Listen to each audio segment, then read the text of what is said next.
교회 분위기가 너무 좋네요. 그죠? 저는 제가 볼 때 오늘 특성하신 분은 전체 1등이십니다. 전 다음 주에 안 오기 때문에 전체 1등이십니다. 너무 감사합니다. 저는 사실 이게 수원 영통에 살다가 예전에 좀 친구 목사님이 좀 건강을 위해서 자전거 좀 타다고 그래서 이렇게 자전거 타다가 여기 많이 지나가서 교회를 봤어요. 근데 그렇게 봤던 교회를 와서 말씀 전하게 된 건 참 영광이라고 생각합니다. 제가 퀴즈 하나 더 드려도 될까요? 퀴즈요. 예. 이 퀴즈는 제가 만든 게 아니고 저희 막내딸이 저한테 냈던 퀴즈입니다. 저희 막내딸이 저한테 퀴즈를 냈던 이유가 있습니다. 그 아이가 3개월 되던 때 선교사로 가게 됩니다. 그러니까 100일 지나고 이제 바로 선교사로 갔는데, 제가 살았던 중국 동네 이제 광저우라는 도시에 살게 됐었는데요. 아이가 이제 집에서 막 기어다니면서 한국말 배우고 집에서 엄마 아빠 이런 얘기 배우다가 이제 3살 조금 안 돼서 유치원을 갑니다. 중국은 타가소 개념이기 때문에 이렇게 아이를 일찍 맡아줍니다. 그리고 아침 7시에 갖다 놓으면은 오후 5시까지 나라에서 책임져 줍니다. 그래서 거기 이제 보냈는데, 선생님은 말할 때 우리가 알고 있는 중국어는 보통어로 얘기합니다. 우리가 알고 있는 중국어로. 근데 그 동네 사람들은 광동어라는 사투리를 씁니다. 광동어하고 보통어가 굉장히 어느 정도 다르냐면 한국말하고 일본말 다른 것보다 더 다릅니다. 아주 못 알을 정도. 오늘 비가 왔다 그러면 우리가 알고 있는 중국말로는 찐티엔 시아위일러 이렇게 얘기합니다. 찐티엔 시아위, 비가 내렸다 이렇게 얘기하는데, 광동어로는 깜냐 로길러 이렇게 얘기합니다. 이게 완전 다른 말이에요. 그러니까 이제 우리 애들은 집에서 한국말 쓰다가 갔는데 선생님 말하는 것도 못 알아듣겠는데 친구들이 쉬는 시간 얘기한 말이 더 어렵겠죠. 그러니까 이제 화장실을 못 가서 이제 한 달 좀 넘도록 화장실에 가서 다 바지를 싸고 옵니다. 그래서 항상 옷을 2개씩 넣어주고 다니고. 그러니까 애가 얼마나 스트레스 많이 받았겠어요. 그런데 또 저희 집에 또 미국 사람 손님이 옵니다. 그럼 밥 먹을 때 영어로 얘기해야 됩니다. 그래서 우리 애들은 그렇게 14년 동안 선교사 생활하고 들어왔는데, 저희 막내는요, 영어, 중국어, 광동어, 한국어 되는 게 하나도 없습니다. 이런 걸 영계국어 한다고 얘기합니다. 선교사 자녀가 다 잘할 수도 있는 애가 나오는 교회 가면 어느 나라 말도 못하는 애가 나오는데, 저희는 이제 막내가 그런 경우입니다. 그래서 중학교 1학년이 돼서, 태어나서 3개월 만에 떠났던 나라를 중학교 1학년 돼서 왔는데 계속 꼴찌를 하는 거죠. 뭐 이렇게 꼴찌를 학교에서 받아주는 게 이게 되게 신기한 겁니다. 한글은 읽을 줄 아는데 읽고 나서 무슨 뜻인지 모릅니다. 그래서 이제, 그리고 걔가 하는 말은 식구 외에는 잘 못 알아들어요.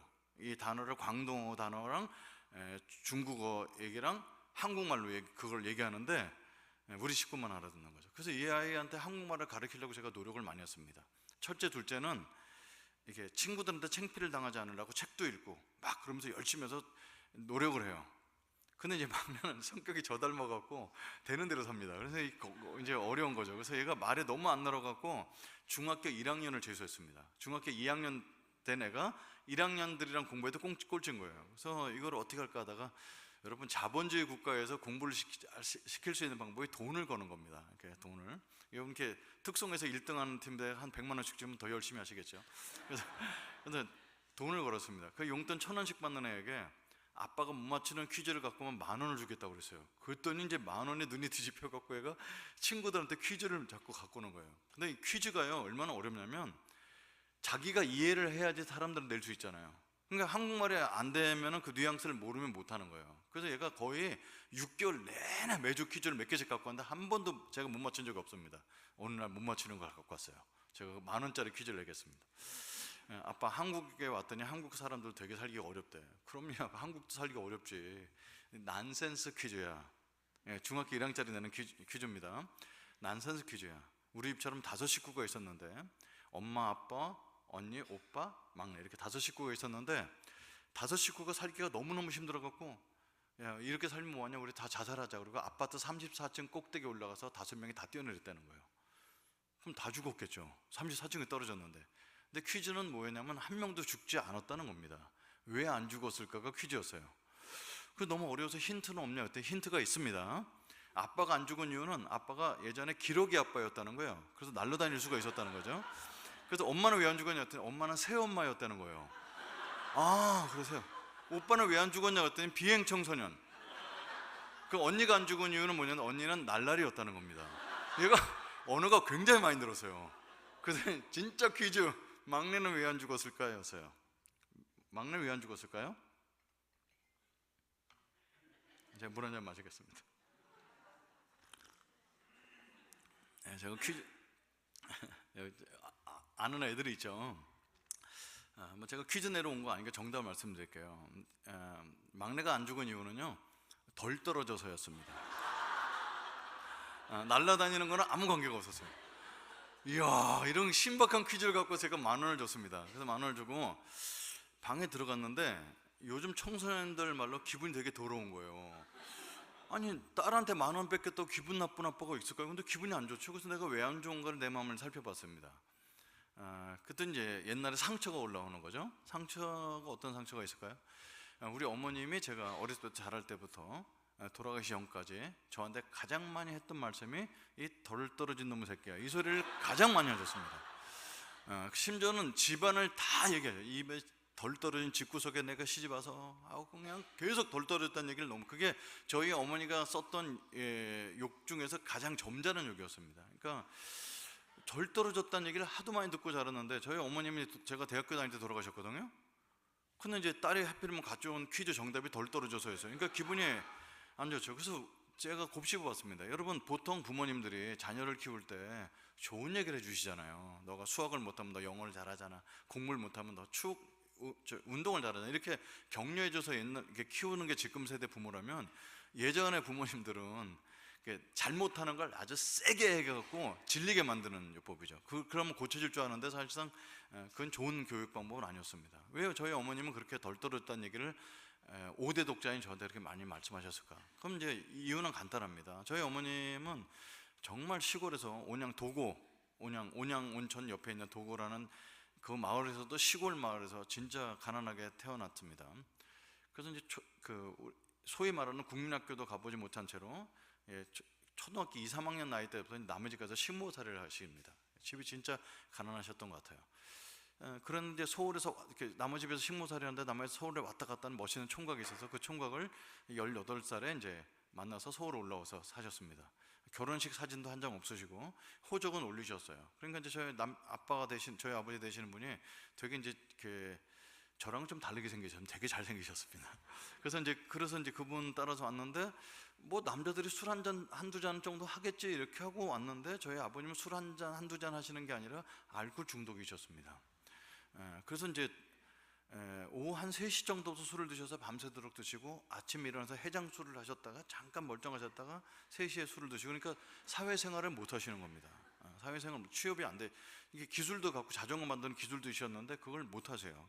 또 술을 드셔야 되니까.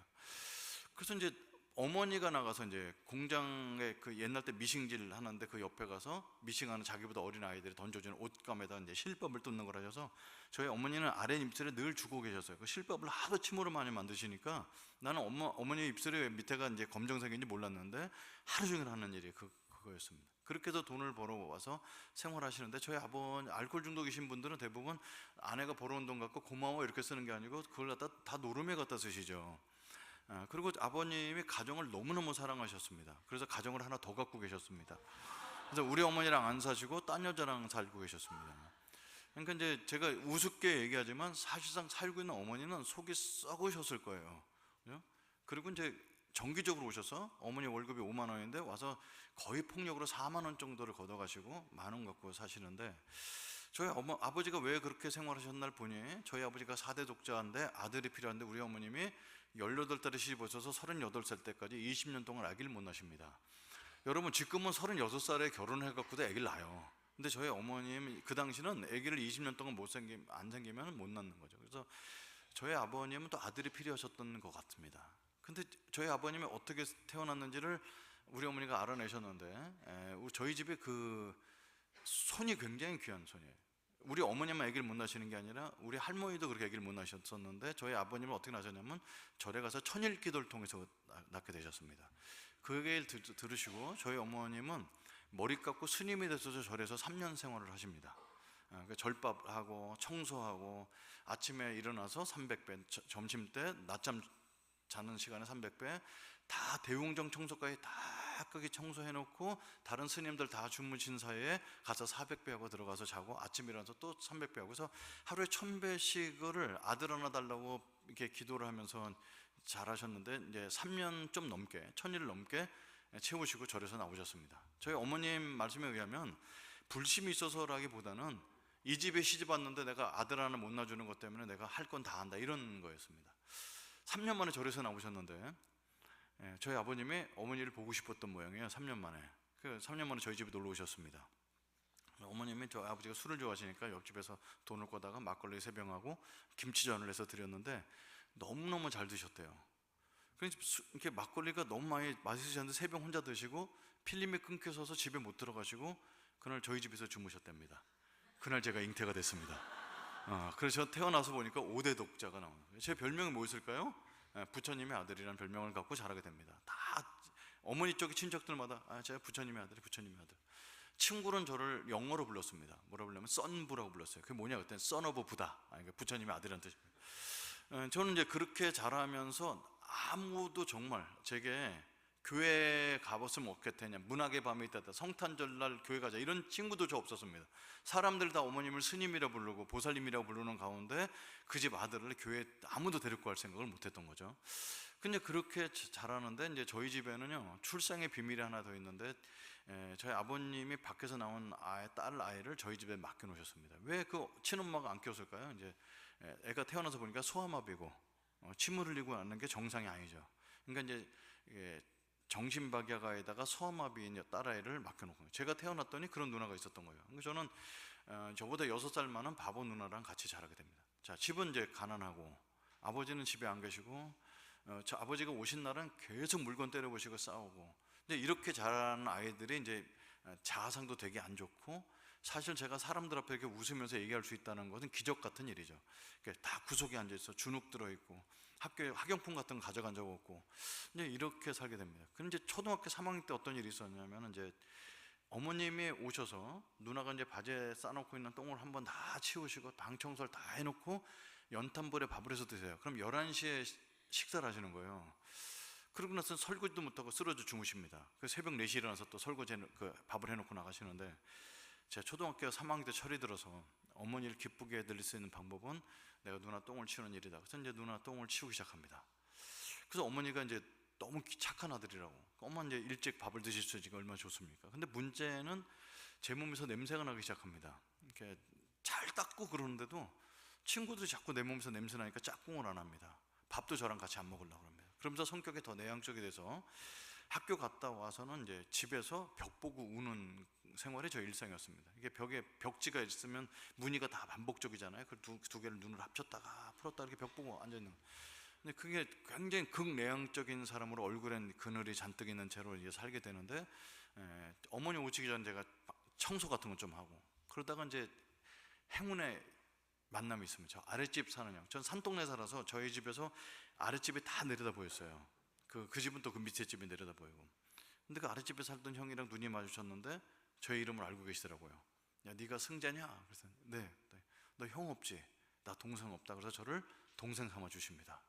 그래서 저는 아버지한테 배워야 될 남자의 세계를 아버지한테 배우지 못했는데 그 형이 저를 끌어내 주셔서 많이 알려주셨습니다. 그래서 중학교 3학년 때부터 담배를 알려주시고 술을 알려주시고 본드를 알려주시고 당구를 알려주시고, 그 당시에 나쁜 거라는 나쁜 건 다 알려주셨습니다.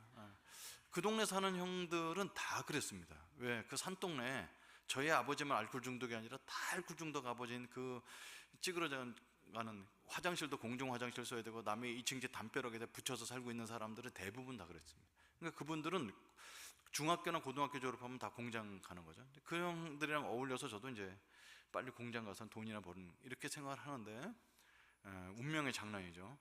저를 그렇게 동생 삼아줬던 그 형이 똑똑했던 형이었습니다. 같이 공부 안 하고 대학 갈 형편도 안 되는 그 형이 도저히 안 되겠는지 고3 때 저희 집 오시더니 맨날 저랑 술 먹고 담배 어디 꽁초 주워오라고 시키던 형이, 야, 나 공부하러 간다.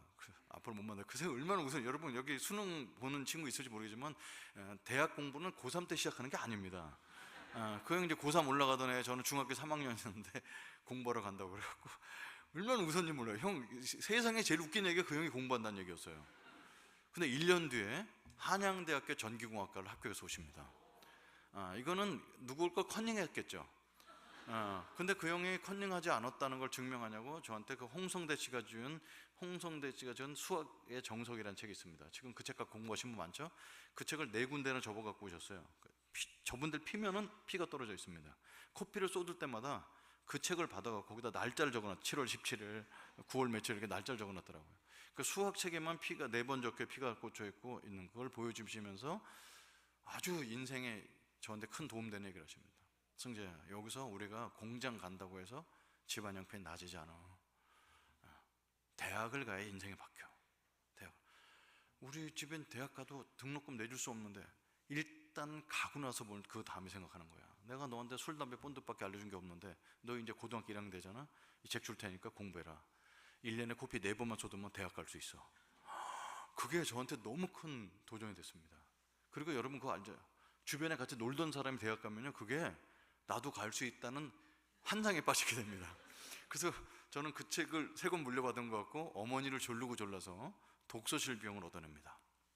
근데 제 힘으로 공부하면 안 될 것 같아 갖고 저는 이제 그 당시에 믿었던 풍수지리설에 의하면 그 형이 앉았던 자리가 명당 자리일 것이다 생각해서 그 형이 앉았던 독서실에 앉아서 그 형이 물려준 책과 교련복을 어깨에 걸치고 옷의 기운과 책의 기운을 받으면서 공부를 2년 반 동안 합니다. 그리고 깨달음이 옵니다. 나는 IQ가 다르구나 이런 걸 깨닫게 됩니다. 한양대 전기공학과는요 그렇게 갈 수 있는 데가 아니었어요. 그래서 재수를 하게 되는데 재수를 할 돈이 없는데 마침 주인이 독서실 주인이 4층하고 5층을 청소해주고 셔터맨을 해주면 자리를 준다고 그래서 1년 동안 공부를 해서 성적이 많이 올랐습니다. 그래도 한양대 전기공학을 못 갑니다. 그래서 한양대 전기공학과를 못 갈 것 같아서 안산에 있는 한양대학교를 넣었는데도 떨어집니다. 그 형이랑 똑같은 한양대학교라는 이름을 넣으려고 그러는데 그것도 떨어집니다. 그래서 저는 안 되는데 후기 대학에 한번 배짱 지원을 해서 명지대학교 전기공학과를 넣게 됩니다. 대학교는 같은 데를 못 가면 과라도 같은 과를 공부하려고 하는데 합격이 됩니다. 그래서 여러분 저희 동네에 5,000년 한반도 역사에 대학생이 2명이나 나왔습니다. 그래서 이제 학교를 갔는데 여러분 명지대학교 혹시 다녀보신 분이나 자녀가 다니는 사람 있지 모르지만 명지대학교는 예수 믿는 대학교입니다. 그래서 1학년 때 거기를 가갖고 이제 충격을 받는 거죠. 이 1,800명 신입생을 모아놓고 우리한테 아무 의견도 묻지 않고 첫 번째 한 게 뭐냐면 예배를 드리는 것이었습니다. 저는 기독교를 그때 처음 만나게 됐는데 기독교의 첫인상은 어떤 인상이었을까요? 강압적이다는 거죠. 여러분 1,800명 중에 예수 믿는 사람 몇 명 된다고 그걸 예배를 드립니까? 그래서 30분 동안 예배를 드리고 광고하는데 여러분께 선물을 가져왔습니다. 그래서 저는 명지대학교 써 있는 볼펜이라도 받을 줄 알고 선물을 기대했는데 기도학교에서 준 선물이 뭘까요? 성경책이면 책이라도 받을 텐데 그분들이 준비한 선물이 뭐였냐면 2시간 반짜리 예수 영화를 보여주는 게 선물이었습니다. 화장실을 못 가고 2시간 반 동안 예수 영화를 보는데 노랑머리한 예수님이 돌아다니는데 한국말로 더빙되었고 안녕하세요 뭐 이러는데 되게 재미없었어요. 그걸 2시간 반 동안 강제 상영, 그게 그들의 선물이었습니다.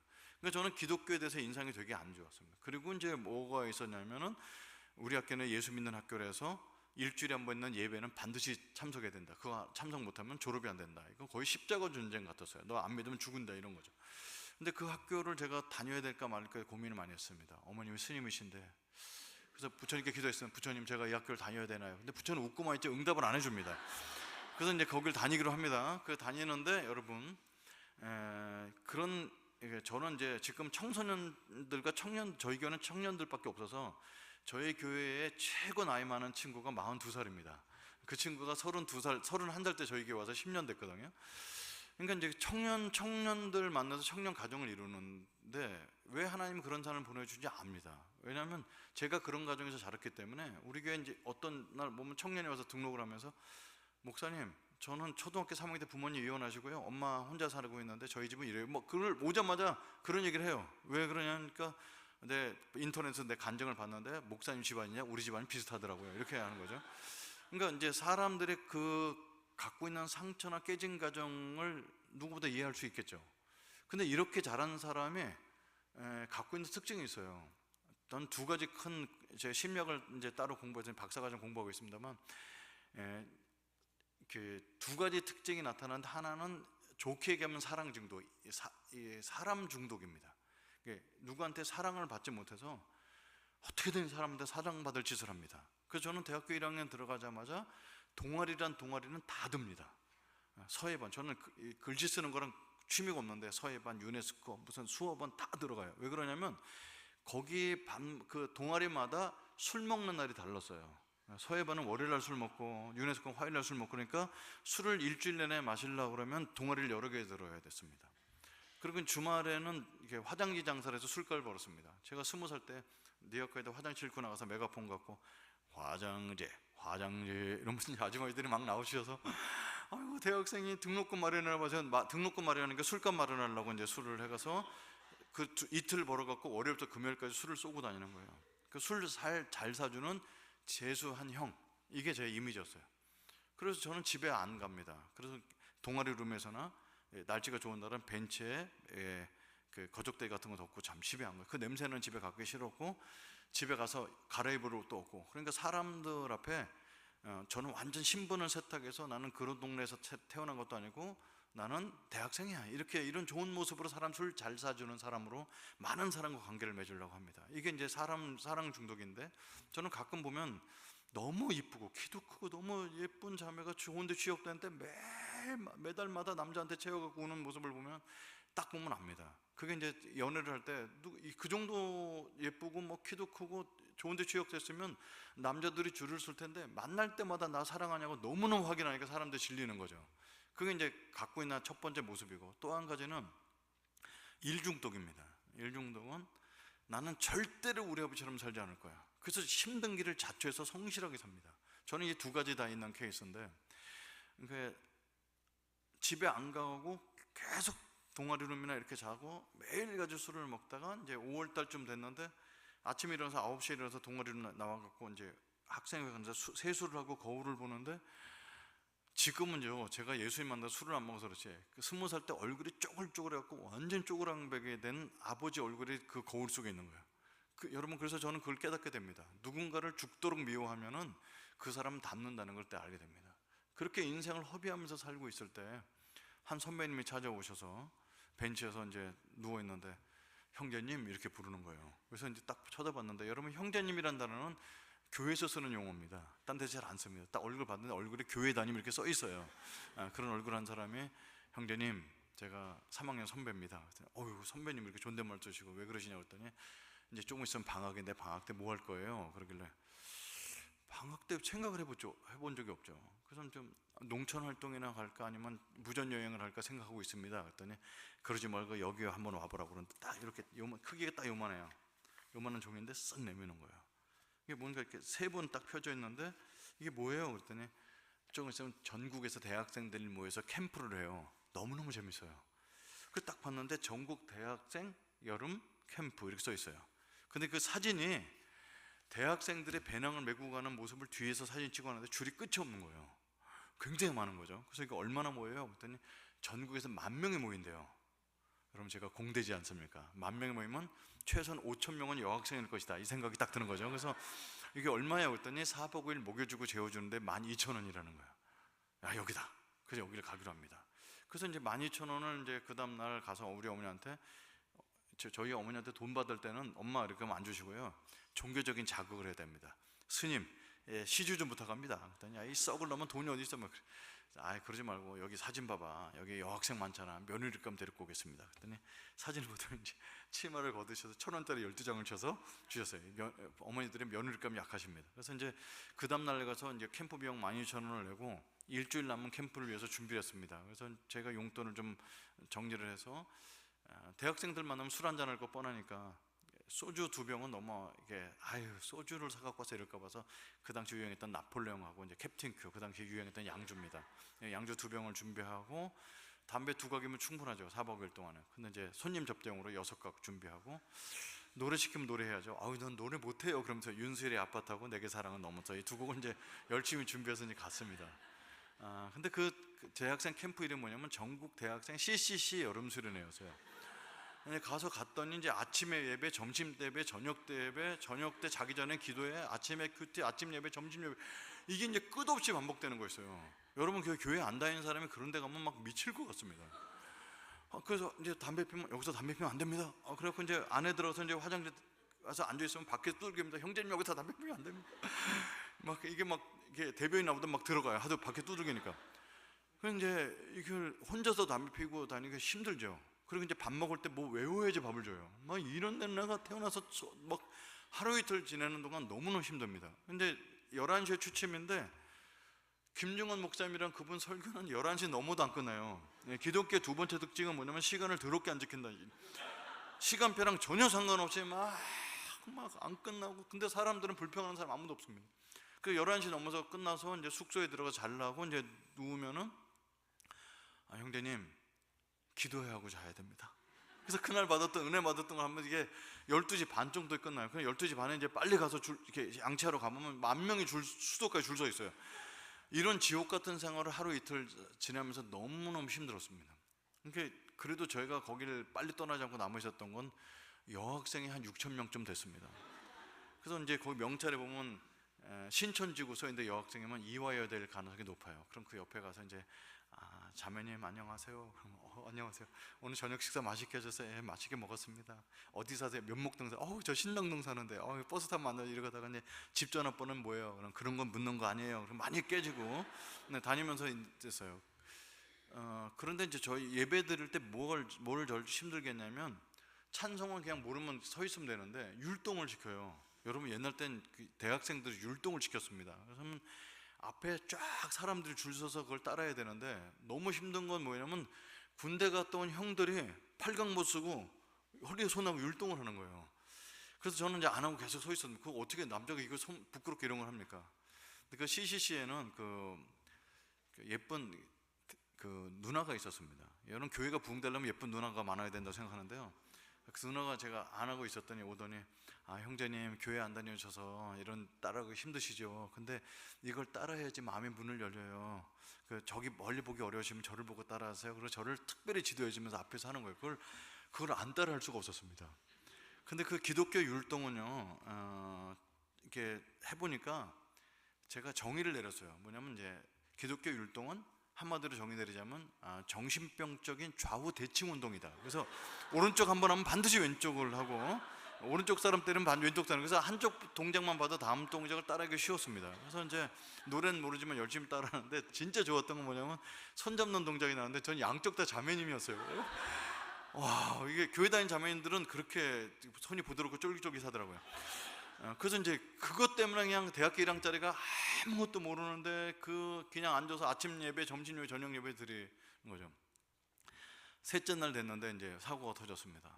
보통 이렇게 기도회가 끝나고 다 끝난 다음에 광고하는 사람 나와서 여러분 김중훈 목사님 나와서 축도함으로 예배를 마치겠습니다. 그럼 이제 목사님 나와서 이렇게 축도하면 되거든요. 근데 이렇게 목사님 나와서 축도하기 전에 이 사람이 사회 올라가더니 이게 돌발 행동을 하는 거예요. 울면서 여러분 우리는 이 밤을 이대로 잘 수가 없습니다. 다시 무릎 꿇으세요. 기도를 하는 거죠. 그래서 저는 총 있으면 쏠 뻔했습니다. 이미 11시가 너무 힘들어갖고 그래서 저는 너희들 해라 그래서 저는 이제 숙소에 들어가서 잡니다. 근데 벽 보고 자고 있는데 사람들이 들어오더니 승재 형제 기도해야지 저를 깨우는데 저거 모르는 척하고 자는 척했어요. 그랬더니 사람들이 얘기하기 시작하더라고요. 승재 형제가 여기 예수님 안 믿고 와서 힘든 모양이야. 나 화장실에 들어갔다 담배 피는 거 봤어. 형제도 봤어요? 막 그러면서 우리 승재 형제를 위해서 기도합시다. 그래서 기독교의 세 번째 특징이 뭐냐면 뒷담화를 이제 제가 저에 대한 정보를 서로 교환하면서 저를 위해서 기도해야 한다. 그래서 뭐 그러거나 말하고 저는 자고서 아침에 일어나서 이제 가방을 싸고 가는데 저를 담당해 주는 분이죠. CC에는 순장님이란 분이 계시거든요. 3학년 국문과 선배님이 저를 붙들더니 뭐 하는 거냐고, 저 집에 간다고 그랬더니 집은 내일 가는 거라고 해서 전 여기 맞지 않습니다. 그래서 이제 가방을 열어서 술병 2개를 보여주면서 저는 여기 맞지 않습니다. 이걸 왜 갖고 왔냐 그러길래 저는 한잔 할 줄 알았습니다. 그러더니 저를 이제 가도록 허락해 줬어요. 그래서 집에 가는 거죠. 셋째 날에. 그래서 가는데 그 형이 이제 그 강의실에 자고 있었는데 강의실 문 앞에서 저를 팔뚝을 잡더니 너무 심각한 표정으로 가긴 가는데 부탁이 있어요. 그래서 무슨 부탁인데요? 그랬더니 기도해 드려도 될까요? 그래서 그럼 뭐 이렇게 어렵게 해? 그랬더니 이제 그 형이 저를 이렇게 붙잡고 기도해 줄 줄 알았는데요. 그 형이 우리 방 자고 있는 사람한테 광고를 하는 겁니다. 여러분 승재 형제가 오늘 수련회 마지막 날인데 참지 못하고 집에 간다고 합니다. 이 형제를 위해서 기도할 분은 앞으로 나오시기 바랍니다. 그랬더니 20명이 다 나오는 거예요. 여러분 그 당시에 할렐루야 기도원에서 기도하는 사람 때려서 죽인 사건이 날 때라서 살짝 무서웠습니다. 근데 때리진 않고 20명이 막 붙잡고 얼마나 기도하던지 여러분 이제 제가 알고 있는 석가모니 부처는 귀가 크죠. 그래서 이제 귀를 조그맣게 얘기도 다 듣는데, 이게 하나님은 보청기가 필요한지 너무 시끄럽게 막 기도하는 거예요. 그냥 쭉 돌아가면서 이제 기도를 하는데, 이 형이 기도하는데 뭐라냐면 이제 울면서 기도하는 거예요. 눈물이 막 뚝뚝뚝 떨어져요. 그럼 저는 이제 교회 안 다녔던 사람이니까 또 보니까 이제 막 울면서 기도하는데 여러분 교회 안 다녔던 사람이, 교회 다니는 사람이 저를 위해서 울면서 기도해주면 와, 감동이야. 아, 형 울지 마요, 남 울게, 이럴 것 같죠. 저는 입에서 뭐라냐면 이 병신 왜 우는 거야 그랬어요. 이게 울 일이 아니잖아. 나보고 남 오라고 그러지 왜 집에 가라고 왜 이렇게 우는 거야. 막 그렇게 아무 20살짜리 아무 철없이 하고 있는데, 저희 어머님이 저한테 늘 하셨던 말씀이, 승재야, 우리 집은 아버지 알코올 중독에 술주정뱅에 하나 있는 거 병신 누나고, 그래도 우리가 살면서 지켜야 될 일이 하나 있다. 뭘 지켜야 되는지, 절대로 살면서 사람 눈에, 다른 사람 눈에 눈물 나게 하면 안 돼. 다른 사람이 눈물 나면 네 눈에 피눈물 난다. 이걸 많이 가르쳐 주셨어요. 그래서 내가 때려서 우는 것도 아닌데 왜 울고. 그래서 형 울지 마요, 남 오면 될 거 아니에요. 그랬더니 20명이 박수를 치면서 주님께 영광의 박수를 막 돌리는. 그래서 지네들께 하라는 얘기 들어봤더니 뭐라냐면 주님께서 응답하셨대요. 응답 제가 했어요. 제가 응답했어요. 그러니까 저는 그날 돌아보면은 예수 믿는 우리들이 하는 행동은 안 믿는 사람이 봐갖고 이해가 안 되는 행동을 많이 하는 거죠. 그래서 저는 그 약속을 하면서, 남기로 하면서, 어차피 샤비도 없어서 가기도 어려운 거 내일 차 타고 가기로 약속하면서, 전 밥 먹기 전에 외우는 거 안 하게 해주세요. 그 다음에 예배는 내가 알아서 갈게요. 그리고 저는 19연초 불로장생이라고, 담배를 펴야, 밥 먹자마자 펴야 장수를 한다고 생각합니다. 그래서 담배 피는 건 뭐라고 하지 마세요. 그래서 그걸 다 허락받고 하루를 때우게 되는 거예요. 딴 사람은 예배 들어가면 저는 화장실에서 담배 피우고 그냥 하루를 때워요. 근데 저녁 때가 문제됐습니다. 저녁 때 8시에 저녁 집회를 하는데 사람들이 저보고 가자고 그래서 저는 안 갑니다. 그랬더니 마지막 예배인데 한번 가보자. 안 가요. 그 사람들 다 갔는데 그 전주대학교 강의실에서 혼자 깜깜한 데 있는데요, 진짜 깜깜한 거예요. 불을 켰는데 이 친구들이 다 전기를 내려놓고서 불이 안 들어와요. 그러니까 이제 밤에 있는데 살짝 무서워서 있다가, 그 예배 드리는 가기 싫죠. 모르는 노래를 하니까. 그런데 혼자 있기 무섭고, 그래서 제가 어떤 꾀를 내냐면, 찬양하는 데 시간에는 안 가고 설교하는 시간에 가서 저 뒤에 이렇게 앉아있다가 설교 끝나면 들어와야 되겠다 이렇게 생각합니다. 그래서 제가 바깥에 있다가 사람들이 서서 1시간 찬양하다 다 앉았을 때, 기도할 때 싹 들어가 맨 뒤에 앉습니다. 깜깜한데 10,000명이 앉아있는 맨 뒷좌석에 앉아있으니까 아무도 몰라요.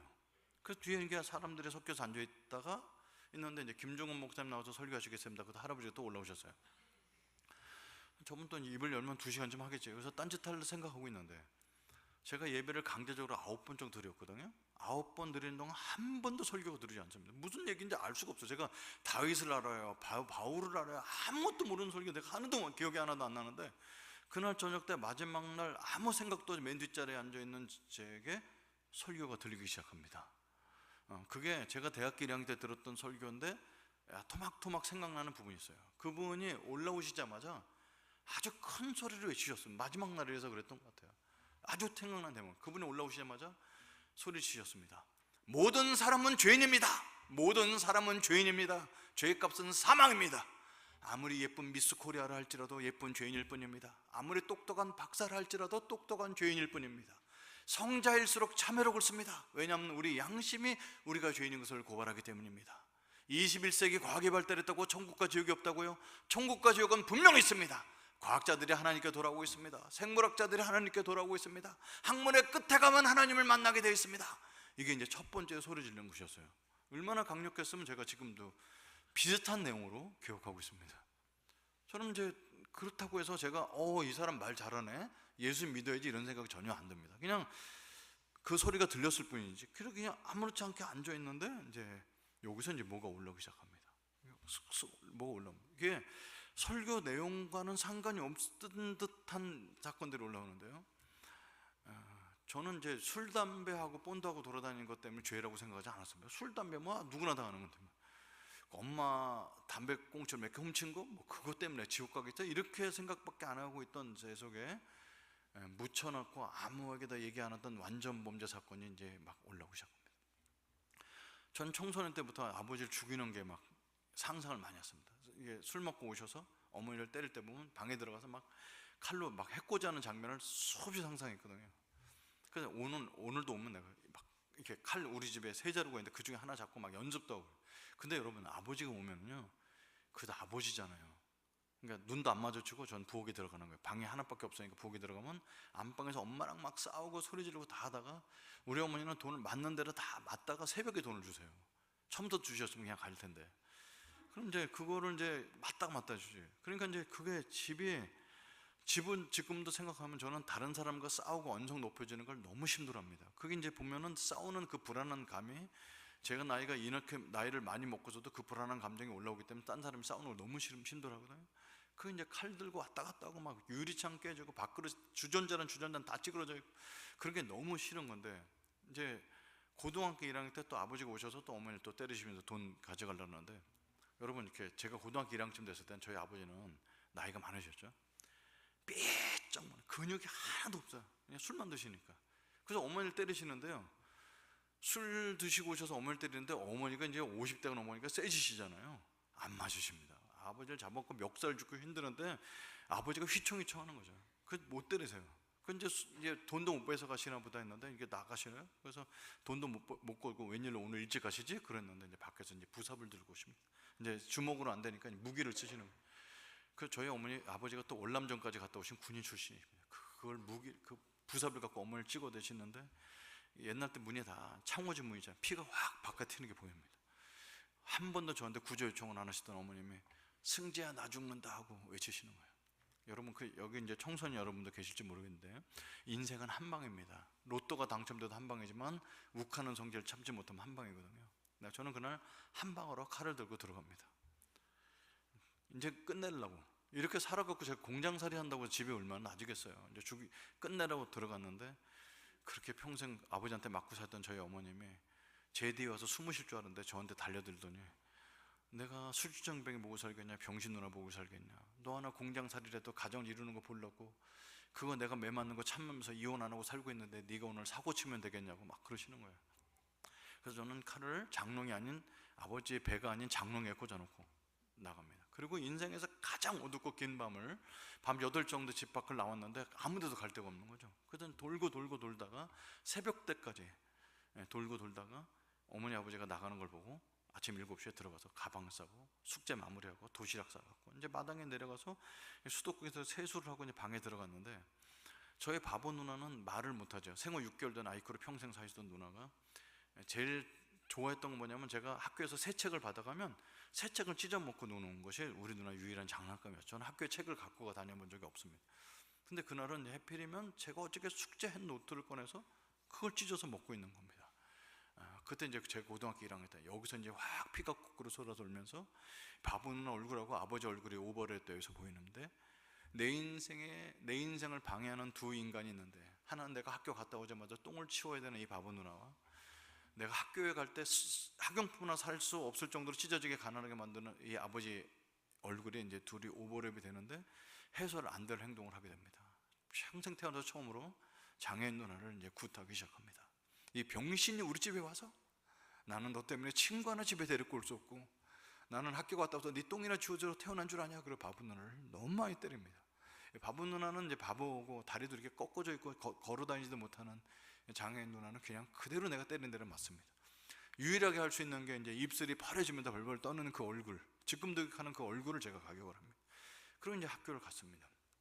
이제 금요일날 저녁 때 누나를 이제 목욕시킨다고 일주일에 한 번 목욕시키는데, 어머니가 밤 10시 오시니까 9시 반 정도에 빨간 고무 다라에다가 따뜻한 물 준비해놓고 이제 빨래비누 준비해놓고 이제 엄마 올 때 기다리는데, 이제 어머니 오시기 전에 10분 전에 내가 옷을 이제 벗겼어요. 씻기려고. 근데 가슴과 등허리와 팔뚝에 시커먼 자죽이 많은 것을 발견하게 됩니다. 처음에 이게 왜 시커먼지 몰랐는데, 보니까 내가 꼬집고 때리는 데마다 다 멍든 자죽이라는 걸 발견하게 됩니다.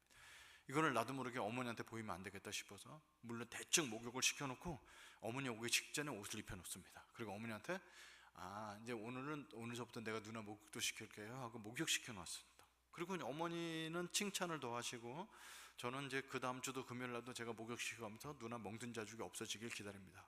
한 이제 2달 정도, 거의 한 6주 정도 목욕을 시키니까 멍든 자죽이 없어졌어요. 완전 몸입니다. 그래서 고등학교 1학년 때 이제는 아무도 내가 장애인 누나 때렸다는 걸 모를 것이다. 그렇게 이제 묻어놨어요. 근데 누나가 너를 보면 피하고 자꾸 놀래고 그러죠. 이제 너무 어린 아이 같은 사람이니까. 그래서 이제 아무도 왜 그런 행동하는지 저만 알고 아무도 모르는 건데, 근데 제가 재수하던 해 여름 때 독서실에 공부하다가 집에 밥 먹으러 갔는데 저희 집에 이렇게 등이 달려 있는 거예요. 예전에는 장의사들은 장례를 집에서 치렀잖아요. 저희 누나가 26살 나이로 이제 발작을 일으키고 경기를 많이 하다가 제가 이제 재수하던 해 26살 나이로 돌아가신 겁니다. 하얀 천을 이렇게 덮어놓은. 그래서 어머니가 마지막 하는데 인사하라고, 그래서 눈을 이제 보니까 눈 뜨고 돌아가셔서 눈을 감겨주면서 귀에다 대고, 누나 내가 3년 전에 누나 때렸던 거 미안해, 좋은 데 가도록 기도 많이 해줄게. 저는 이 기도는 이제 절에 가서 빌어주겠다는 얘기죠. 그리고 이제 장례식장 가갖고 화장을 한 다음에 뼈가루를 든 나무 상자를 들고 와서 이제 산에다 다 뿌리고, 그 나무 상자를 준비를 해갖고 누나 이제 옷을 다 태웁니다. 다 태워갖고 누나 흔적을 다 없앴어요. 그리고 나서 내 속에 뭐라냐면, 이제는 완전 범죄다. 아무도 내가 장인 누나를 때렸다는 걸 내가 양심의 가책을 느낄 필요도 없어. 다 끝났어. 그리고 제가 대학까지 합격했어요. 이제는 완전 신문 세탁. 아무도 내가 그런 집에 타는지 아무도 모릅니다. 내가 늘 웃고 사람들 술 사주고 그러니까 제가 그런 가정에 태어났을 걸 아무도 모르고 다 끝났어요. 아무도 모르고 제 양심도 이제 다 이제 완전 범죄로 끝났는데, 수련의 마지막 날 모든 사람은 죄인입니다. 죄값은 사망입니다. 그런데 이제 여기서 그 사건이 올라오기 시작하는데, 세상에서 저는 인간 쓰레기가 있다면 우리 아버지일 것이다. 왜 결혼해갖고 딴 여자랑 살고 있고 그 집 살림살이를 술 먹고 와서 어머니한테 돈을 뺏어고 와서 딴 살림하고 노름으로 없애는 저 인간 쓰레기라고 생각을 했습니다. 근데 이제 제 양심에 무슨 소리가 들리냐면, 우리 아버지가 인간 쓰레기라면 나는 쓰레기 중에 쓰레기구나. 왜 아버지는 장애인이 아닌 어머니를 때릴 때 어머니도 아버지를 물고 막 싸우고 서로 그랬는데, 자기를 방어할 수 있는 여자를 때렸는데 나는 자기를 아무것도 방어할 수 없는 장애인 누나를 여자를 때렸다는 사건이 여기서 막 요동치면서, 눈을 감았는데도 불구하고 건장한 청년이 장애인을 때리는 뒷모습이 보이는데, 그게 저의 뒷모습이었습니다. 이제 뭐 눈에서 눈물이 나기 시작하면서 이제 가슴을 쥐어뜯는데, 여러분, 저는 하나님께서 우리 인간에게 주셨던 가장 놀라운 선물은 양심이라고 생각됩니다. 양심은 예수님 믿거나 안 믿거나 다 있는데, 사람들 손가락질할 수 있는 존재가 아니라는 걸 막 느끼고 이제 눈에서 눈물이 나기 시작했습니다. 그때 설교가 들렸습니다. 여러분, 인간은 인간의 죄를 해결할 수가 없습니다. 인간이 인간의 죄를 해결할 수 있다면 인간은 죄를 짓지도 않았을 것입니다. 인간은 어떤 방법으로도 인간의 죄를 해결할 수가 없습니다. 그런데 하나님께서 인간의 죄를 해결해 주셨습니다. 하나님의 아들 예수 그리스도, 그분은 죄를 알지도 못하시고 죄를 짓지도 않으신 그분이 이 땅에 인간의 몸을 입고 오셨습니다. 그래서 그 모든 죄를 전가받으셔서 십자가의 저주로 대신 달려 돌아가셨습니다. 우리는 예수님을 믿어도 여전히 반복해서 죄를 지을 존재입니다. 그러나 죄값을 치를 필요가 없는 존재가 되었습니다. 그러면서 저는 태어나서 이제 복음이라는 걸 처음 듣게 됩니다. 그래서 저는 외국인이 저를 대신해서 죽었다는 사실 때문에 내가 예수 믿을 생각은 전혀 생각이 듣지 않는데, 여러분, 전 불교인으로서 죄를 용서받으려고 노력을 해봤습니다. 3,000배도 드려봤습니다. 여러분, 3,000배를 하려면 새벽 5시부터 절해가고 밤 9시 반에 끝나는 겁니다. 근데 3,000배를 하는 동안 무념무상이 아니죠. 내가 이제 딴 생각도 하고 내가 절을 하는지 내가 뭘 하는지도 모르는, 그렇게 고행을 한다고 죄를 씻을 수가 없다는 걸 압니다. 그리고 석가탄신 날 절에 일찍 가갖고 미꾸라지 10마리 사다가 시냇물에 놔주면서 내가 미꾸라지 10마리 살려줬으니까 1년 동안 주인 죄를 용서받는다, 그렇게 해서 죄를 용서받을 수 없다는 걸 너무 알고 있거든요. 그런데 이제 이렇게 장애인 누나를 때렸는데 그 누나는 이미 죽어서 없는 그 누나한테 용서도 받을 수 없다는 생각에 너무 이제 어려워지고 있는데, 여러분, 예수 그리스도는 우리 죄를 위해서 돌아가셨습니다. 그분을 믿기만 하면 새 인생을 살 수 있습니다. 새 주소를 가질 수 있습니다. 새 출발할 수 있습니다. 새 혈통이 될 수 있습니다. 이렇게 얘기하시는 거예요. 이게 돌아보니까 고린도후서 5장 17절을 설교하셨던 것 같아요. 누구든지 그리스도 안에 있으면 새로운 피조물이라, 이전 것은 지나갔으니 보라 새 것이 되었도다. 이 말씀을 갖고 저같이 안 믿는 사람들이 알아듣게끔 새 출발, 새 주소를 가질 수 있다고 그랬어요. 여러분, 저는 진짜 새 주소를 갖고 싶었어요. 그 남의 집 담벼락에 붙어있는 집 주소를 쓰는 것이 너무 싫었거든요. 새 주소를 갖고 싶었고, 저희 어머님은 저만 혼내시는 게 아니고 우리 집안 시종자가 더럽다고 그랬어요. 그리고 우리 집안 내력을 다 알려주셨습니다. 야, 네 아버지만 알코올 중독인지 아냐? 네 할아버지도 알코올 중독에서 일찍 죽었고 네 할머니도 알코올 중독이고 네 아버지만 바람핀 게 아니고 네 할아버지도 첩이 3명씩에 있었어요. 이 얘기를 너무 많이 쏟아놔서 내 피는 더러운 피라, 이런 생각이 나도 모르게 갖고 있었는데, 여러분, 예수님 앞에 나오면 새 혈통에도 가질 수 있습니다. 새 출발할 수 있습니다. 새 주소를 갖고 있습니다. 여러분, 그게 저는 뭔지 몰랐지만 그거라도 붙들어야 되겠다는 생각을 갖게 됐습니다. 그래서 이제 손을 모아서 이제 기도를 하는데 공짜로 받을 수가 없어서 이마를 10번을 찍습니다. 그리고 나서 예수님께 기도합니다. 예수님, 저는 교회 다니지 않습니다. 성경책 읽어본 적도 없습니다. 그리고 헌금도 해본 적도 없습니다. 근데 제가 예수님께 부탁할 것이 있어서 기도를 합니다. 작년에 죽은 누나 혹시 지옥에 있다면 나 대신 천국 보내주세요라고 이제 엉뚱한 기도를 합니다. 그리고 나 같은 것도 용서받을 수 있나요? 그리고 이제 울고 있는데, 이 시간에 예수님을 나의 주님, 나의 하나님으로 받아들여서 새 주소를 가지실 분, 새 인생을 출발하실 분은 자리에서 일어나시기 바랍니다. 그런데 저는 창피해서 일어날 수 없었는데 많은 청년들이 일어나는 걸 보고 맨 뒤에 앉았던 저는 이제 일어나서 예수님을 받아들이게 됩니다. 그때 파란색 빛이 제 가슴 속에 들어오면서 저를 향해서 환하게 웃어주는 하나님의 얼굴을 보게 되는데, 그 빛은 눈, 코, 입은 없지만 나를 향해서 환하게 웃어주는 빛인 걸 알게 됩니다. 그 빛을 품고 들어가 숙소에 들어가 잡니다. 새벽 5시에 눈이 떠졌어요. 딴 사람 다 자고 있는데, 그럼 혼자서 있다가 누워있다가 이제 뭘 할 게 없으니까 이제 밖에 나갔어요. 이게 왜냐면 밤새도록 비가 내리고 천둥 번개가 쳤거든요. 근데 해가 뜬 거 보니까 비가 그친 거죠. 근데 바깥에 이렇게 나갔습니다. 아무 생각 없이. 딴 사람 다 자고 새벽 5시에 해가 막 떴을 때였습니다. 근데 제 눈앞에 제일 먼저 들어온 게 그 전주대학교의 땅바닥이었어요. 거기에 아스팔트를 새로 다 깔았더라고요. 검정색이. 근데 그 아스팔트에 물젖은 아스팔트가 아침 햇살에 빛나는데, 여러분, 그렇게 예쁜 검정색은 전에 본 적이 없습니다.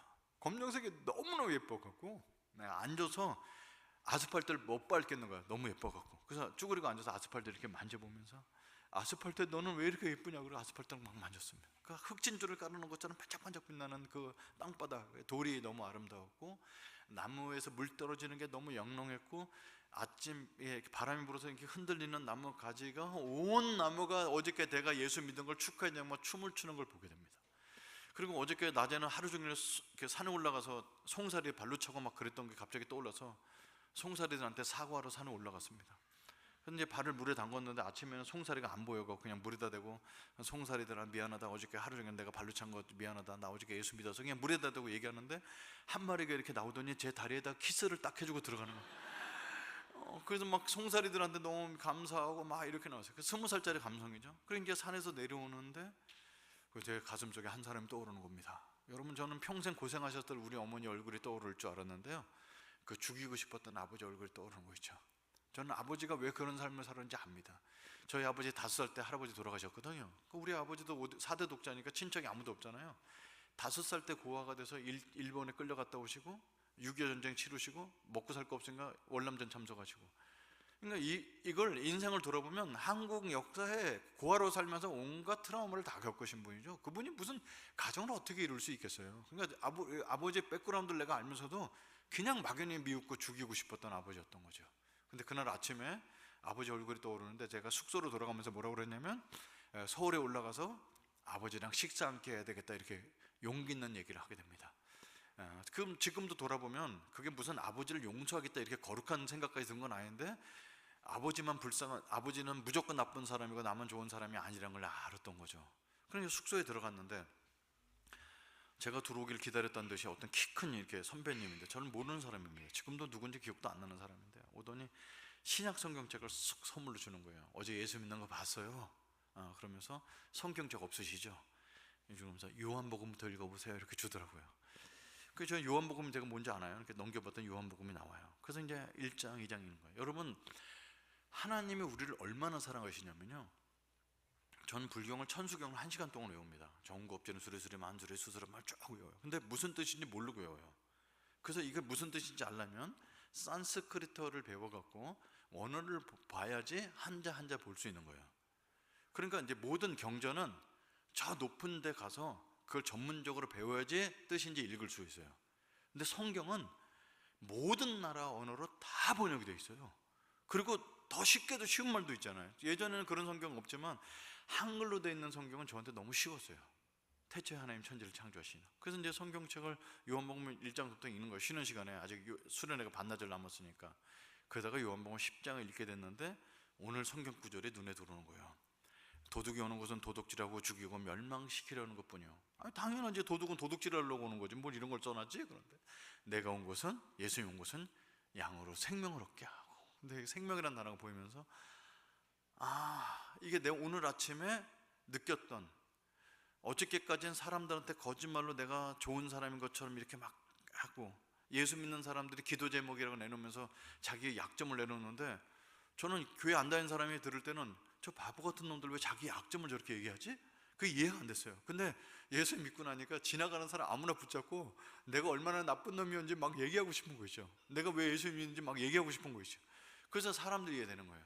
제가 예수님을 믿었다고, 어젯밤에 믿었다고 우리 집에 가난한 집에 부자가 됐거나 아버지가 술을 끊었다고 이런 거 전혀 아무 상관없고 다 똑같은데 살겠다는 욕구가 생기는 거예요. 살겠다는 욕구가 막 이렇게 뭔가 막 꿈틀거리고 막 노래, 너무 기쁜 거지. 뭔가 말할 수 없는.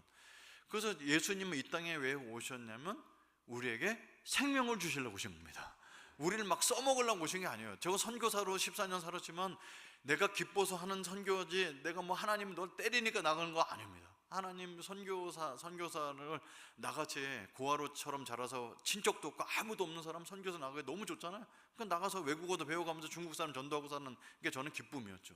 그래서 예수님은 우리를 일꾼 만들어서 써먹으려고 창조하신 게 아니라 우리에게 생명을 주시려고 이 땅에 오셨다는 걸 알게 됩니다. 오늘 읽은 본문은 예수님이 이 땅에 오신 목적이 생명을 얻게 하고 더 풍성히 얻게 하려는 거죠. 이 풍성한 삶은 이 자리에 계신 분들이 다 달라요. 왜냐하면 결핍이 다르기 때문에 그래요. 어떤 사람은 이렇게 건강이 약한 사람은 건강 회복돼야지 좋은 거죠.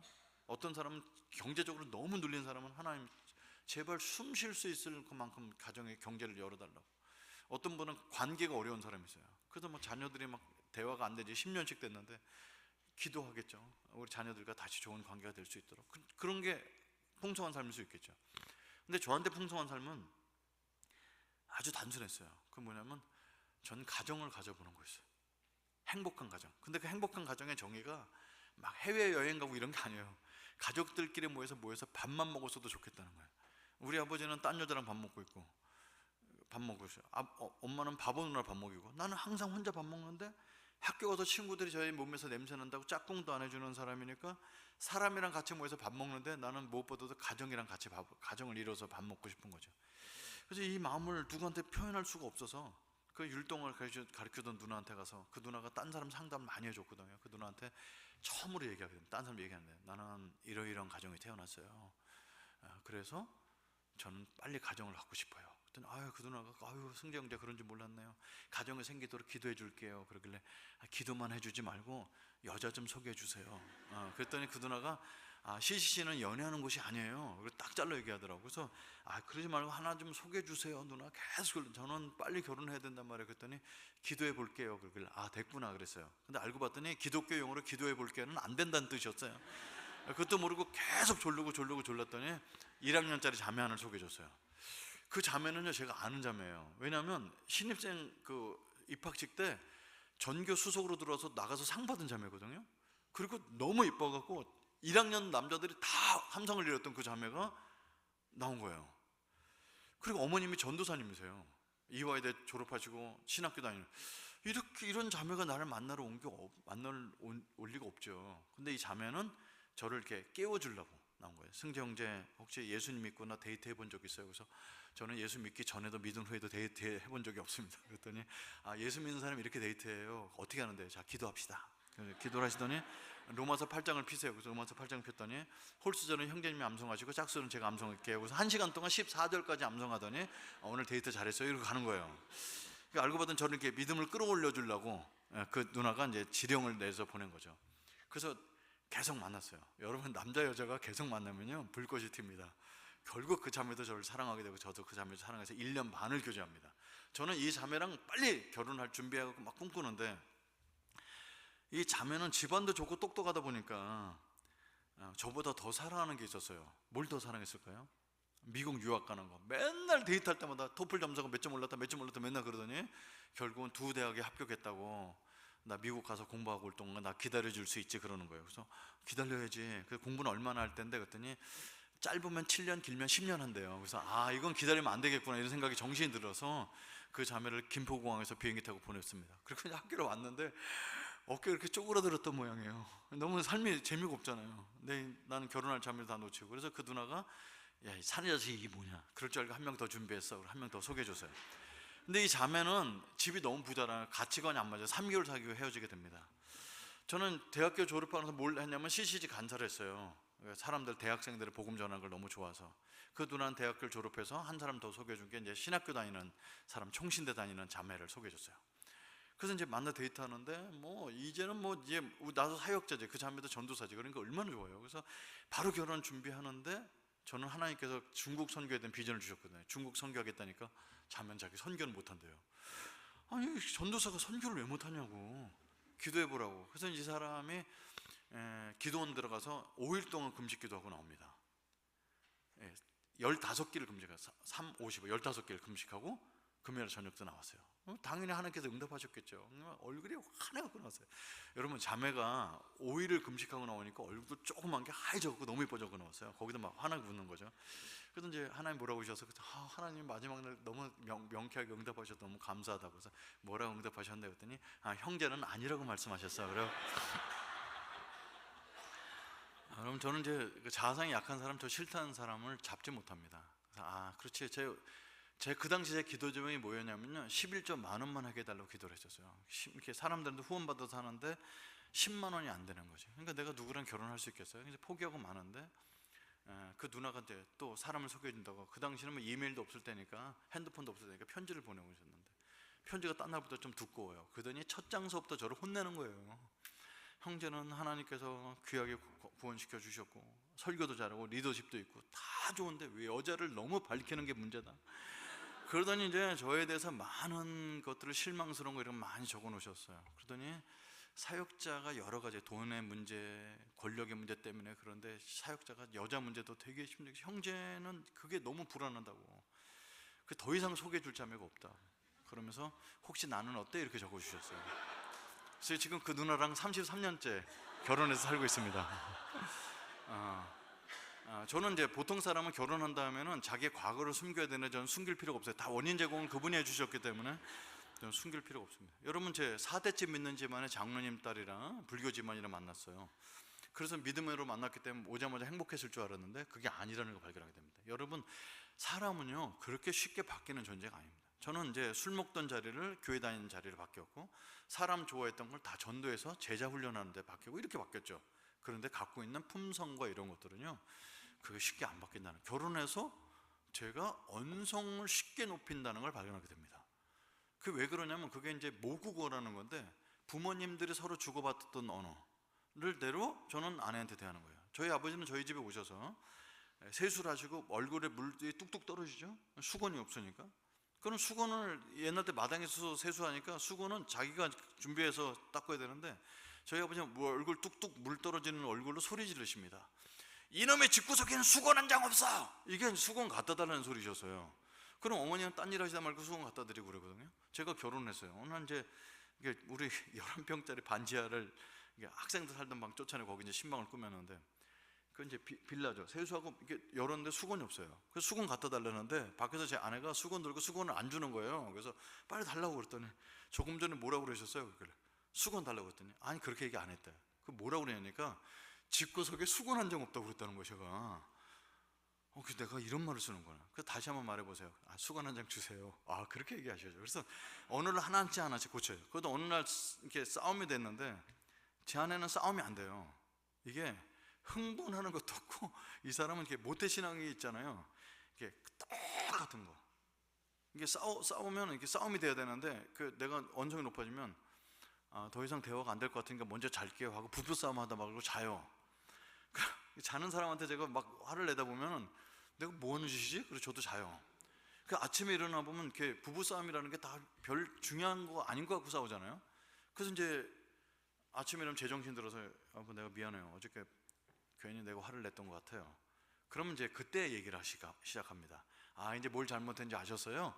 뭘 잘못했는지 10가지 써보세요. 그럼 전 이제 10가지 이제 써갖고 와서 검사를 맡고, 그러면서 언어 순화가 많이 돼요. 10년 정도 그렇게 했던 것 같아요.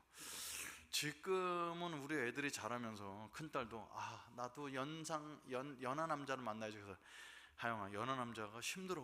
엄마 고생하는 거 봐라. 그래도 나 연하 남자 만날 거야. 그러더니 결국 이제 2살 어린 남자를 대학교 3학년 때 사귀더니 얘를 11년 동안 기다렸어요. 예, 대학 졸업해야지, 군대 갔다 와야지, 재수하지, 취업해야지, 자리 잡을 때까지 11년 결혼해서 지난 8월 달에 결혼했습니다. 둘째 아들은 또 자매를 데리고 와서 아빠가 괜찮은 자매 데리고, 진짜 믿음 좋은 자매 데리고 왔어요. 근데 살짝 나이가 들어봐서 혹시 연상이냐 했더니 저보다 5살 많으신 분이세요. 잘 돌아간다 이 집구석은. 다 연상연하. 이게 우린 정상적인 커플이 하나도 없는. 그 엄마 아빠가 연상연하 커플을 사는 게 좋아 보였던 것 같습니다. 저는 그것이 그냥 저는 믿음의 유산이라고 생각하고요. 아이고 30분 됐네요. 그래서 제가 1시간 한다고 그랬는데 5분만 더 해도 되죠? 예, 저는 이제 믿음이 이렇게 막 빨리 흥분하고 이렇게 막 가라앉고 이래갖고 하나님께 기도를 했어요. 하나님, 제가 대학교 1학년 때 어느 날 횟가닥에서 예수 믿었을까 봐서 어느 날 너무 기독교에 대해서 실망하거나 이러면 내가 하나님 떠난 거 걱정돼서 하나님 은총의 표정을 보여주세요. 제가 저를 위해서 기도해주는 부모님 한 분도 안 계세요. 대학교 1, 2학년 때 다 돌아가시고 친척 아무도 없으니까 저는 제일 부러운 사람이 부모님이 새벽 기도해줬던 사람, 아버지가 목사인데 목사는 이런 사람들 제일 부럽거든요. 그래서 하나님이 저의 친아버지가 되어주셔서 하나님이 살아계심을 제가 잊어버릴 만한 보여달라고, 그렇게 저는 간증이 되게 많습니다. 하나님이 특별히 함께 계셔서 그 중에 한 가지만 나누겠습니다. 제가 중국에서 10여 년 사역하고 있을 때 한국에서 전화가 옵니다. 지금 중국이 중요한 게 아니라 지금 한국 대학생이 죽어간다고, 한국 와서 한국 대학생을 살리는 일을 해야 된다고. 그래서 고민했어요. 여러분, 이렇게 우리 애들 태어나서 외국에 살다가 고등학교 1학년 돼서 들어가고 되면 고등학교 1학년, 중학교 3학년, 중학교 1학년 이렇게 들어가는 건데, 이러면 얘네들이 한국에도 아니고 외국에도 아닌 것이 대학교를 못 가요. 이건 굉장히 어려웠거든요. 근데 고민을 많이 했어요. 근데 제 아내는 되게 또 삶의 기준이 높습니다. 여보, 우리가 애들 좋은 대학 보내려고 선교사 하는 거 아니잖아. 이제 마음에 그래, 한국에 들어가자. 그러면서 이제 제가 하나 놓치지 않고 기도했던 게 있어요. CCC라는 데는요, 자기 생활비만 모금하는 게 아니라 사역비도 모금을 해야 돼요. 저는 148개 사역의 책임자예요. 그래서 1년에 3천만 원 정도는 제 생활비 말고도 모금을 해야 그 사역이 돌아가거든요. 근데 제가 이제 떠나게 되면 중국애가한테 이제, 야, 너가 다음부터 책임자야 주면 중국애가 받아서 하겠죠. 중국애가 저보다 최소한 10년, 20년은 어리죠. 그리고 중국말도 나보다 잘해. 젊고 중국말 잘해. 얘네들 사용 못할 건 없잖아요. 근데 문제는 제가 떠나올 때만 해도 중국이 굉장히 가난할 때가 돼갖고 애들이 자기 생활비 10만 원을 모금 못하는 애들한테 3천만 원씩 모금하는 게 너무 부담스럽잖아요. 그래서 하나님, 나 우리 애들 대학 한 명도 못 가도 괜찮습니다. 하나님께 책임져 주길 믿고. 근데 중국 애들한테 2만 원 모금의 빚까지 주고 가는 거는 하나님, 제가 마음에 용납이 안 됩니다. 얘네들이 자기 생활비도 모금하기 어려운데 사역비라도 제가 모금해놓고 가고 싶습니다. 근데 해마다 3천만 원 되는 돈을 제가 어떻게 모금해서 해마다 보내겠습니다. 이걸 해결해달라고 계속 금식 기도를 했어요. 그때 주님께서 콕 찔르시더라고요. 여러분, 하나님은 응답을요, 이렇게 우리 양심을 찌르는 거예요. 너 한인교회 가서 부탁해라, 이런 거예요. 여러분, 저는 중국 사역하는 10여 년 동안에 한인교회 단 한 번도 나가지 않았습니다. 가면은 제 소개하기 어려워요. 보안 문제가 있고 그러니까 한국 사람 안 만났거든요. 근데 이제 한인교회 가서 모금을 하려니까 목사님 그렇게 가서 식사 한 번 하자는 거 한 번도 안 만났다가 목사님 찾아가서 제 후원 좀 부탁합니다. 이 소리 하기가 너무 어려운 거죠. 그래서 저희가 있었던 저희 동네가 아닌 기차 타고 2시간 떨어진 한인교회 큰 데를 찾아냅니다. 그 담임 목사님한테 전화를 걸었는데 담임 목사님이 안 받고 이제 비서되는 집사님이 받는 거예요. 교회가 크니까. 그리고 중국은요, 자기 이름을 못 써요. 저는 이디도, 누구는 최바울, 김목자 다 이렇게 이름 바꿨으니까 누군지 모르죠. 그래서 그 목사님을 좀 만나고 싶다고 했더니 목사님을 목요일날 오후 2시에 약속을 해줬어요. 그래서 이제 기차 타고 2시간 동안 가면서 컴퓨터에다가 내 중국 제자들 사진과 사역을 다 담아서 소개하러 가는 거예요. 연습하고 갔는데 목사님을 만났습니다. 그래서 들어오세요. 그런 목소리 들리는데 이게 떨리는 거예요. 전 그 당시 평신도였고 목사님 만나서 돈 얘기하려니까 얼마나 어려워요. 그래서 이제 문고리를 잡고 기도했습니다. 하나님, 내가 이 목사님을 만날 때 목사님 혹시 아는 사람을 만나게 해달라고, 대화가 잘 되게 해달라고, 내가 여기저기 다니면서 모금하게 한 번 해결하게 해달라고 이게 기도하고 문 열고 들어갔는데 하나님께서 그 목사님을 예배해 놓으셨어요. 제가 아는 목사님을 만나게 됩니다. 그 목사님 누구냐면 어렸을 때 저한테 술, 담배, 본드를 알려주셨던 그분이 목사가 돼서 거기 있는 거예요. 그 목사님이 저를 보더니 깜짝 놀라는 거예요. 네가 선교사냐? 아니 형이 그 형 논팽이 같은 형이 넥타이를 메고 있는데 그렇게 안 어울리는 거예요. 형이 여기 어떻게 목사가 됐냐고 그랬더니 야 말도 말았네. 대학교 다닐 때 여자 하나 꼬시려고 어디 캠프에 갔다고 해서 예수님 믿게 됐다고. 저랑 똑같은 거죠. 그래서 사형 얘기를 한 게 아니고 그 역을 껴안고 울면서 2시간 동안 넘게 지난 20년 동안 있었던 얘기를 했어요. 그때 그 형이 야, 이 얘기할 게 아니고 우리 집 가서 밥 먹자. 그래서 그 형 집 가서 밥을 먹으면서 형수님은 너무 예쁜 사람 잘 만났더라고요. 그래서 밤새 얘기나고 그 집에서 하룻밤 잤어요. 근데 그 형이 야, 오늘 금요일인데 철학기도 한 400명 모이는데 너 간증해주고 갈 수 있냐. 그래서 이제 그 형한테도 한 번도 사역 보고를 안 했는데 금요일 저녁 때 이제 간증을 하게 돼서 밤 10시에 간증을 했어요. 30분 동안 하는데 그렇게 눈물이 나더라고요. 그래서 맨 마지막에 여러분한테 저는 후원 받을 필요가 없습니다. 이제 한국에 돌아갑니다. 근데 중국에 남아있는 제자들이 이 돈에 너무 눌리지 않도록 한인교회 여러분이 얼마라도 후원해 주셨으면 감사하겠습니다. 저희 1년에 3천만 원 정도 필요한데 여러분 교회에서 조금이라도 후원해 주셨으면 감사하겠습니다. 그 눈물로 소설을 했어요. 그리고 이제 통성기도했는데 그렇게 뜨겁게 기도가 됐어요. 그럼 이제 집에 그 형 집에서 하룻밤 더 자야 되면서 나가려고 그랬더니 그 형이 잠깐 밖에서 기다리라고. 왜요? 그랬더니 장로님 중에 한 분이 CC 출신이었는데 그분이 임시당회를 열자고 그랬다는 거예요. 그 장로님 4분하고 목사님하고 5명 모여서 15분 동안 대화하고 나오셨는데 담임 목사님께서 야 나는 한마디도 한 적 없어. 근데 장로님들이 오늘 간증을 듣고 너무 뜨거워서 그 1년에 3천만 원 우리 교회에서 주기로 담당하기로 결정했단다. 여러분 그 막 감동스러운 일이죠. 그래서 그 다음날 아침에 기차 타고 오는데 중국 기차는 게 4명씩 마주보고 앉게 돼 있었거든요. 옛날 기차는요. 차창에 풍경이 이렇게 지나가는데 눈물이 그렇게 나는 거예요. 여러분 중국에 있는 사스도 만났지.